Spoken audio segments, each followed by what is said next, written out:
السلام علیکم ورحمۃ اللہ وبرکاتہ۔ الحمد للہ رب العالمین والصلاۃ والسلام علی رسول الکریم وعلی آلہ وصحبہ اجمعین، اما بعد۔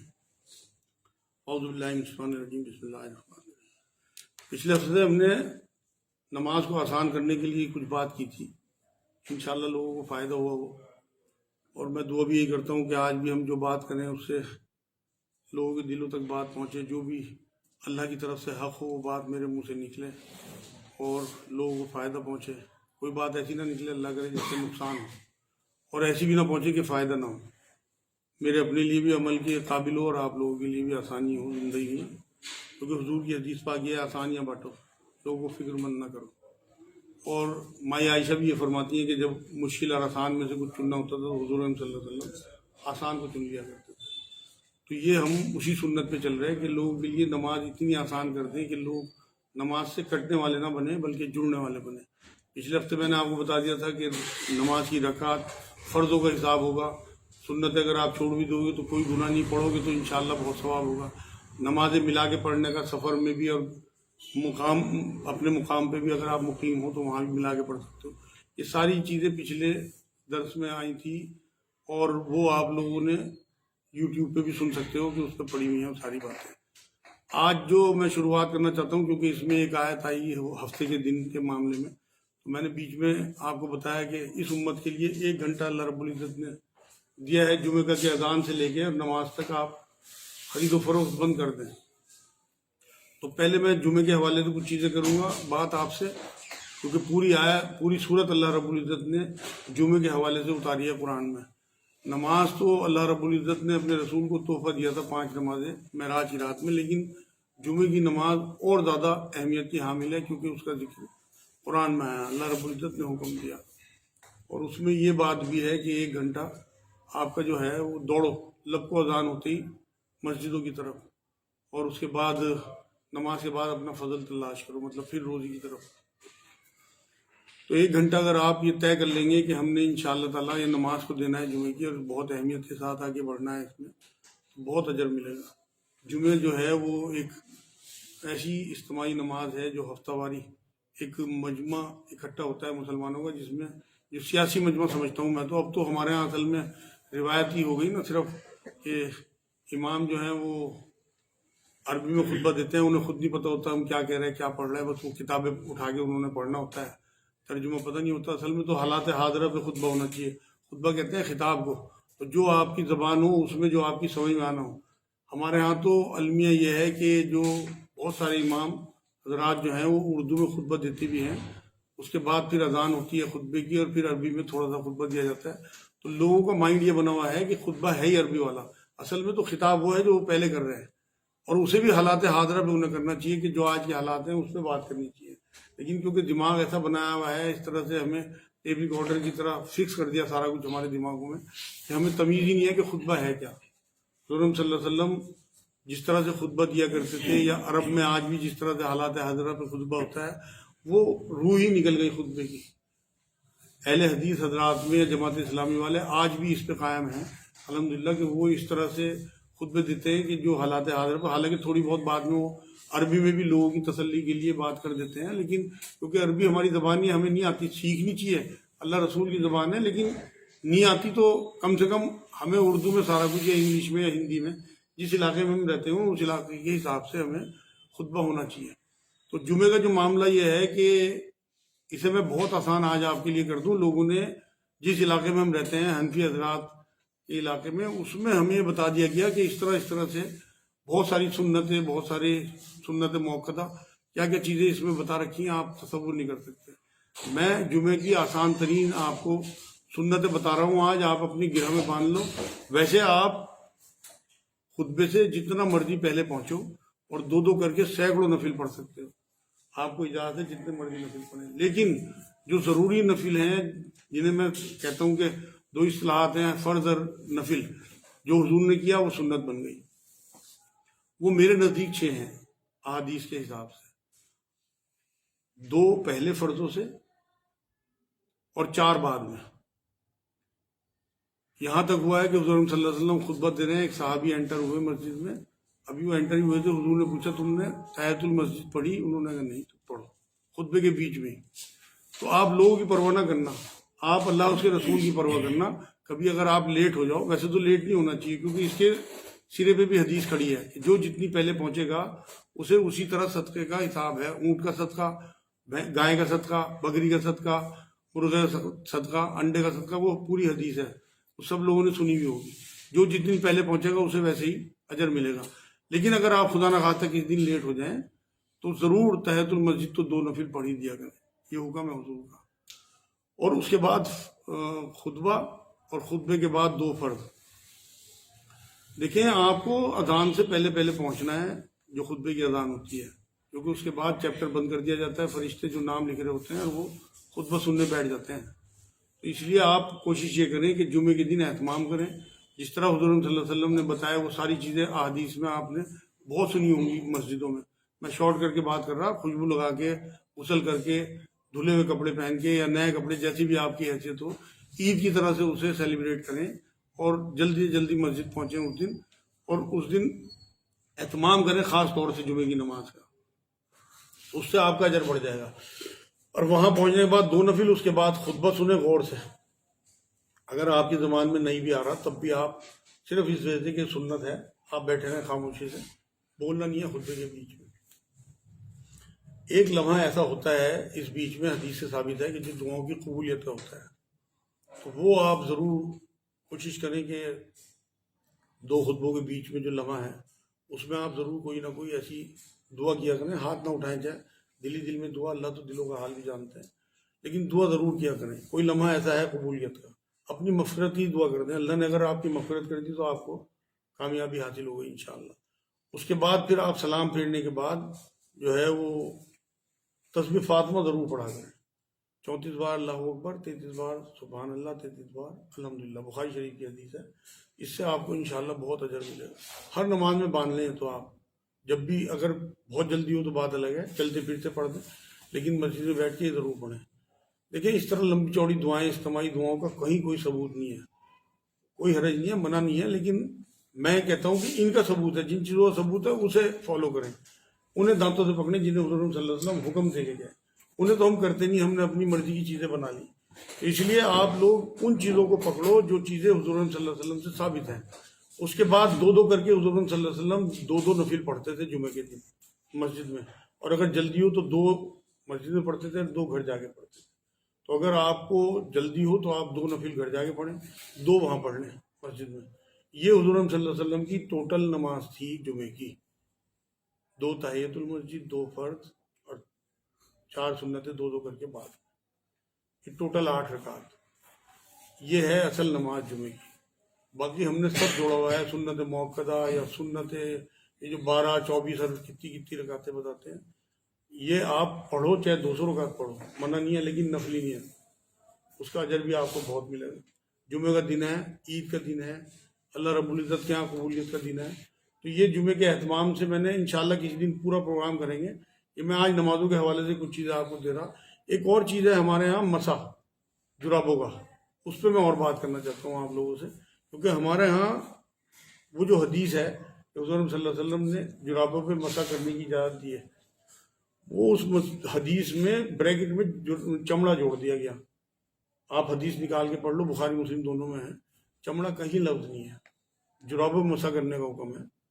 تو آپ بالکل یہ آپ جو جرابیں پہنتے ہو، اللہ ایسی جرابیں نہ ہوں جیسی عورتیں پہنتی ہیں کہ اس میں بدن جھلکے. بالکل ہی ملائم سی جرابیں نہیں پہنتی ہیں عورتیں، وہ جو کون سی والی ہوتی ہیں ٹرانسپیرنٹ، ان کے علاوہ ہاں وہ نہیں ہونی چاہیے. باقی آپ جو عام جرابیں پہنتے ہو ان سب پہ مسح ہوتا ہے. اگر آپ کے مائنڈ میں یہ بات آ گئی اور آپ کو اندر سے یہ گلٹ نکل گیا کہ میں جراب پہ مسح کر رہا ہوں، تو آپ یقین کریں آپ کی نمازیں بہت آسان ہو گئی. صبح کو فجر میں آپ وضو کرو، تولیہ سے پیر صاف کرو اور جرابیں پہن لو اور سارا دن ان پہ مسح کرو.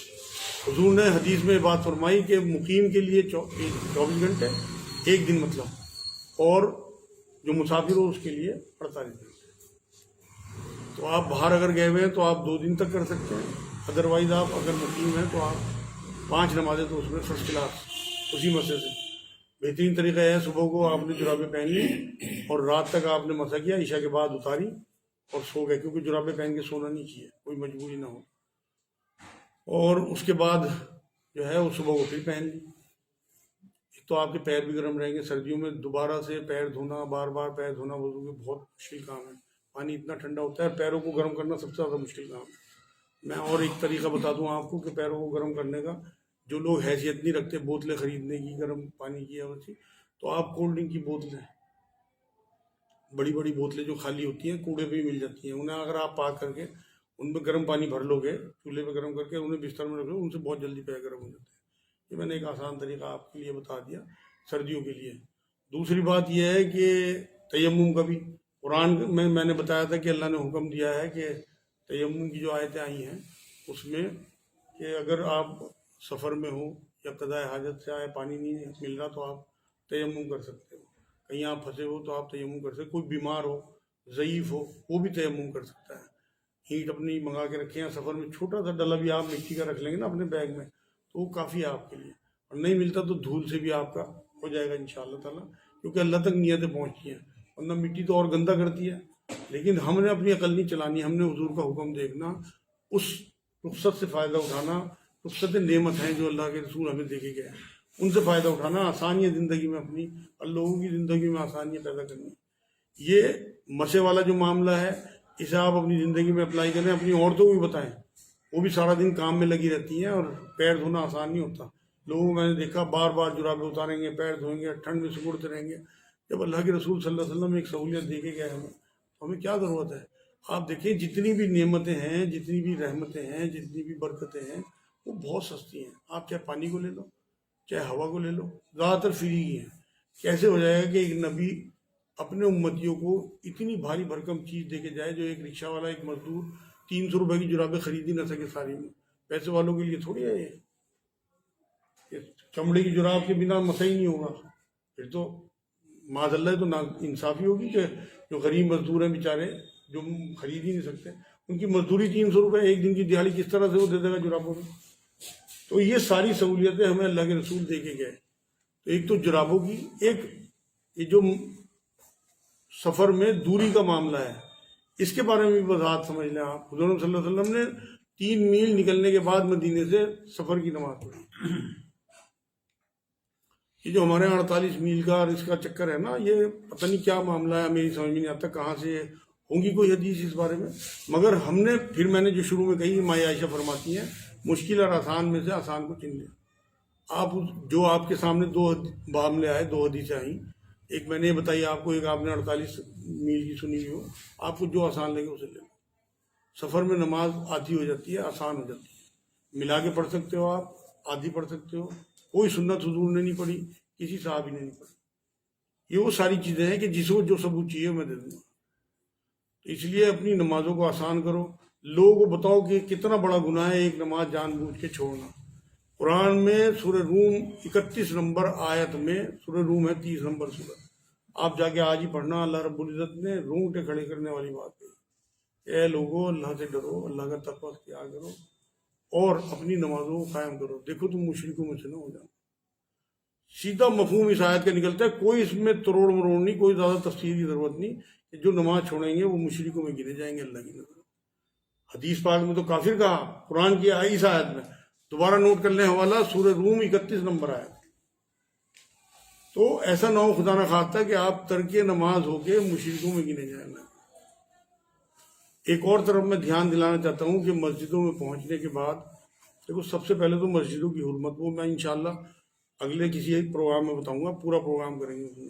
قرآن میں سورہ مائدہ کی 2 نمبر آیت میں اللہ رب العزت نے کہا کہ اللہ، اے ایمان والو، اللہ کی نشانیوں کی حرمت کرو.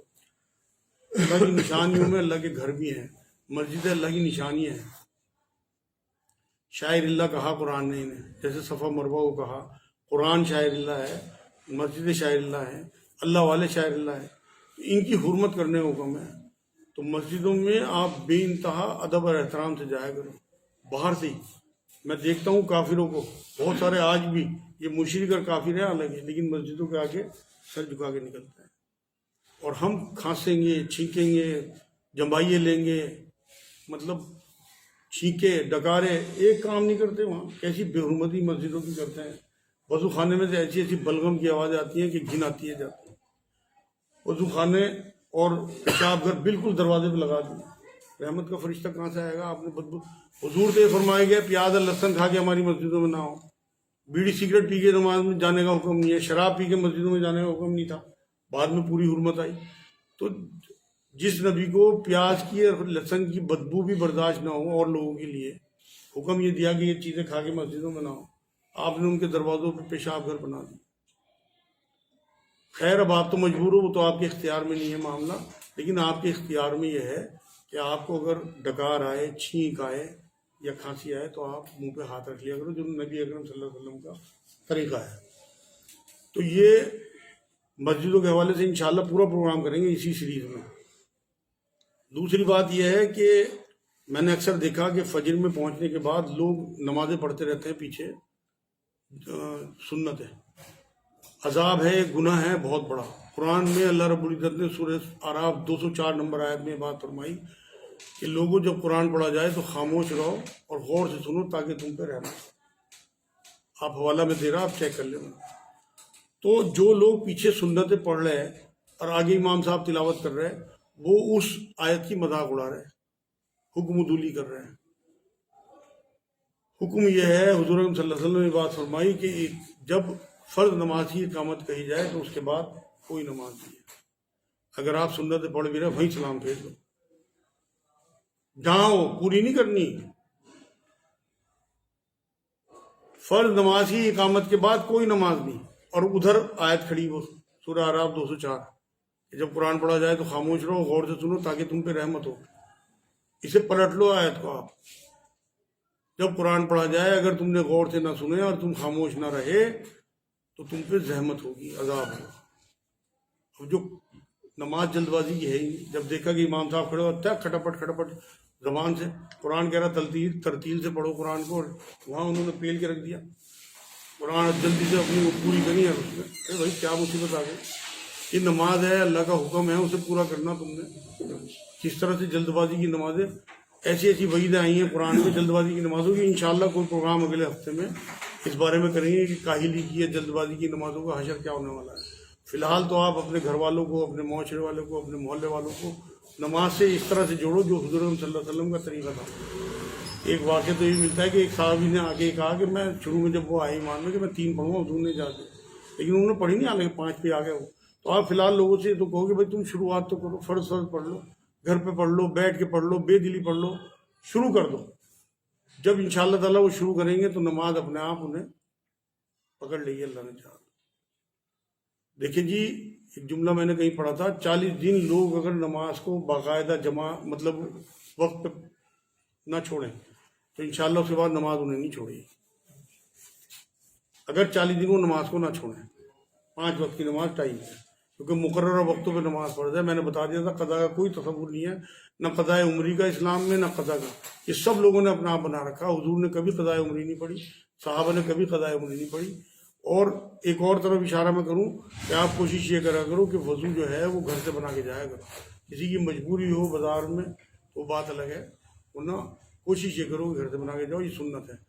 یہ چند باتیں آج میں نے اس لیے رکھ دی آپ کے سامنے کہ انہی پہ ہم آگے انشاءاللہ بڑھاتے رہیں گے موضوع کو، اور ہر بار کچھ نہ کچھ نئی چیز پہ بات کریں گے انشاءاللہ، جس سے کہ لوگوں کے لیے نماز آسان ہو جائے۔ آپ نے لوگوں کو نماز سے جوڑنا ہے، کیونکہ انہیں بتاؤ کہ یہ قرآن کی آیت یہ کہتی ہے کہ تم مشرکوں میں اٹھو گے اگر بے نمازی۔ خود حدیث پاک میں حضور نے فرمایا کہ قبر میں پہنچے سب سے پہلے نمازوں کا حساب ہوگا، اور اگر نمازیں صحیح ہوئی تو باقی حساب بھی آسان ہوگا، اور نمازیں اگر صحیح نہ ہوئی تو باقی حساب بھی بہت مشکل ہوگا۔ تو اس لیے آج سے اپنی نمازیں ہم بھی صحیح کرنے والے بنے، اپنے گھر والوں کو بھی۔ قرآن یہ بھی کہتا ہے کہ اپنے آپ کو اور اپنے گھر والوں کو دوزخ کی آگ سے بچاؤ، ہماری ذمہ داری ہے۔ آپ جو دعائے قنوت پڑھتے ہو، اگر آپ نے اس کا ترجمہ پڑھ لیا، جو حنفی حضرات پڑھتے ہیں، اہل حدیث دعائے قنوت میں دعا دوسری پڑھتے ہیں، لیکن جو قنوت آپ لوگ پڑھتے ہو نا اس علاقے کے لوگ، اگر آپ نے اس کا ترجمہ پڑھ لیا نا، آپ کو اپنے جھوٹے ہونے کا انداز ہو جائے کہ آپ نیت باندھ کے کتنا جھوٹ بول رہے ہیں اللہ سے۔ میں بہت ذمہ داری سے بات کہہ رہا، اگر آپ لوگ آج نیٹ پہ پڑھ لینا، چاہے ترجمے ملتے ہیں دعائیں کتابوں میں، کہ آپ کس طرح اللہ سے کہہ رہے ہیں کہ ہم تیری مدد چاہتے ہیں، تجھ سے ہی مدد مانگتے ہیں، تیری عبادت کرتے ہیں، شرک نہیں کرتے، مشرکوں میں سے نہیں ہیں، اور جو تیرے نافرمان ہیں انہیں چھوڑ دیتے ہیں، اور جو تیرے فرما بردار ہیں ان سے ملتے ہیں۔ مطلب وہ سارا ایک میرے مفہوم تو یاد نہیں، جب ترجمہ آپ پڑھو گے آپ کو اندازہ ہو جائے گا کہ میری بات کتنی سچ ہے۔ پھر آپ سوچنا کہ جن نیت باندھ کے آپ اللہ کے آگے اس وجہ سے کہ آپ کو علم نہیں ہے، عربی نہیں آتی، کتنے جھوٹ آپ بول رہے ہیں۔ آپ کی وہ اولادیں جو نماز نہیں پڑھ رہے، آپ ان کے ساتھ رہ رہے ہیں۔ آپ کے وہ مہمان جو پیسے والے ہیں، بے نمازی ہیں اور جوئے سٹے کے اور یا سود کے کام کرتے ہیں یا زنا کرتے ہیں، آپ کو پتہ ہے، اس کے باوجود بھی آپ ان کی حرمت کرتے ہو۔ اللہ سے آپ کہہ رہے ہیں کہ میں اس کو چھوڑ دیتا ہوں۔ قرآن میں اللہ نے کہا تمہاری بیوی اور تمہاری اولادوں میں بعض تمہارے دشمن ہیں۔ دیکھو میں آپ کو ڈرا نہیں رہا، لیکن میں آپ کو اللہ سے جوڑ رہا، کیونکہ اللہ نے قرآن میں امیدیں بھی دلائی ہیں، خوشخبری بھی سنائی ہیں، نویدیں بھی سنائی ہیں اور وعیدیں بھی سنائی ہیں۔ حضور نے بھی یہی بات فرمائی کہ خوف اور امید کے بیچ کی چیز کا نام ایمان ہے۔ تو ہمیں دونوں طرف نظر رکھنی ہے، اللہ کے رحمان و رحیم ہونے بھی، اللہ کے قہار ہونے بھی۔ چاہے تو وہ سب کچھ معاف کر دے، کوئی پکڑ نہ کرے، لیکن اگر پکڑ کر لی تو ہمارا کیا بنے۔ تو اس لیے آج سے کم اپنی نمازوں کو دانتوں سے پکڑ لو۔ میں نے پچھلے ہفتے بھی یہ جملہ کہا تھا کہ اللہ کو کوئی بہانہ دے دو بخشنے کا، ویسے تو قادر مطلق ہے، سب کو بخش دے، لیکن جب اس نے اپنے نبی کے ذریعے یہ بات کہلوا دی کہ کفر اور ایمان میں فرق کرنے والی چیز نماز ہے، تو کم سے کم کافروں کے آگے اللہ کو ایک بہانہ کہ نمازی تھے۔ دیکھو ایک آیت میں قرآن کی سورہ مدثر ہے شاید غالباً، جب دو زخیوں سے پوچھیں گے نا وہ جنتی جاتے ہوئے کہ تم دو زخ میں کیسے آ گئے، تو وہ 2-3 باتیں بتائیں گے۔ اس میں ایک بات یہ بھی ہوگی، سب سے پہلا جملہ کہ ہم نماز نہیں پڑھتے۔ اتنی سخت بات ہے۔ تو انشاءاللہ تعالی ہم اپنی 5 نمازیں، چاہے آپ شروع کر دو، گھر پہ پڑھ دو، بیٹھ کے پڑھ دو، بیدلی پڑھ دو، فرض پڑھ دو، رات کو 4 فرضوں کے ساتھ 1 وتر بھی پڑھ دیا، فجر میں 2 فرضوں کے ساتھ پہلے 2 سنتیں ہی پڑھ دی۔ ان 2 کی بہت اہمیت بتائی حضور نے حدیث میں۔ یہ چیزیں اپنی عورتوں کو بھی بتائیں، ان کے لیے آسان کریں نماز، رکعتیں بتائیں انہیں کہ ٹوٹل 17 رکعت ساری ہیں دن بھر میں۔ عشاء میں 17 بتا رکھی انہوں نے، ہماری دن بھر میں 17 ہیں۔ تو اگر آپ اپنی ان عورتوں کو جو دن بھر کام کرتی ہیں، بچے بھی پالتی ہیں، دودھ بھی پلانا ہی، کمزور ہیں، تھکی ہوئی، عشاء بنا پڑھے سو جائیں گی، میرے پاس جو آتی ہیں وہ یہی بتاتی ہیں۔ تو آپ جب انہیں بتاؤ گے کہ میری ماں، میری بہن، میری بیٹی، تجھے 27 رکعت نہیں پڑھنی، 5 پڑھنی، تیری انشاءاللہ نجات کے لیے بس آپ کے لیے آسان ہو جائے انشاءاللہ۔ تو آج کے لیے اتنا، اور آگے اگلے ہفتے انشاءاللہ کسی اور موضوع پر بات کریں۔ وما علینا الا البلاغ۔ السلام علیکم ورحمۃ اللہ۔